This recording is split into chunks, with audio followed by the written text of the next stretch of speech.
In the Bible, we find one of the most beautiful appeal from God. It says, "Today, if you hear His voice, harden not your heart." Would you like to spend this day with God? Listen to this devotional. This Day with God, a devotional by Ellen G. White. Let Christ be your light.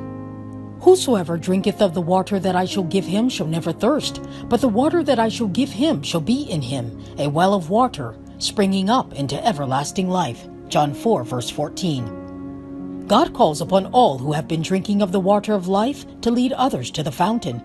I, Jesus, have sent mine angel to testify unto you these things in the churches. I am the root and the offspring of David, and the bright and morning star. Revelation 22, verse 16. Christ is to be your light. Christ is to be your sufficiency and power.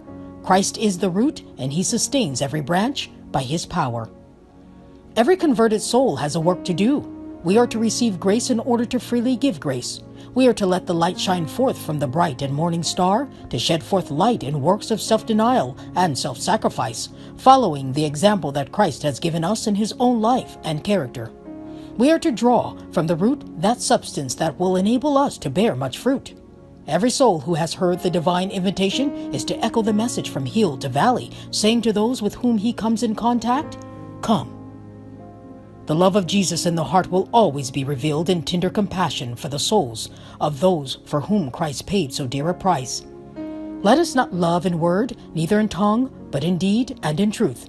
And hereby we know that we are of the truth, and shall assure our hearts before Him. And whatsoever we ask, we receive of Him, because we keep His commandments, and do those things that are pleasing in His sight. 1 John 3, verses 18 through 22. There is no such thing as a loveless Christian.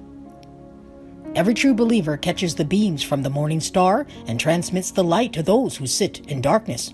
Not only do they shine amid the darkness of their own neighborhood, but as a church, they shine forth to regions beyond. The Lord expects every man to do his duty. Everyone who unites with the church is to be one with Christ to diffuse the beams of the morning star.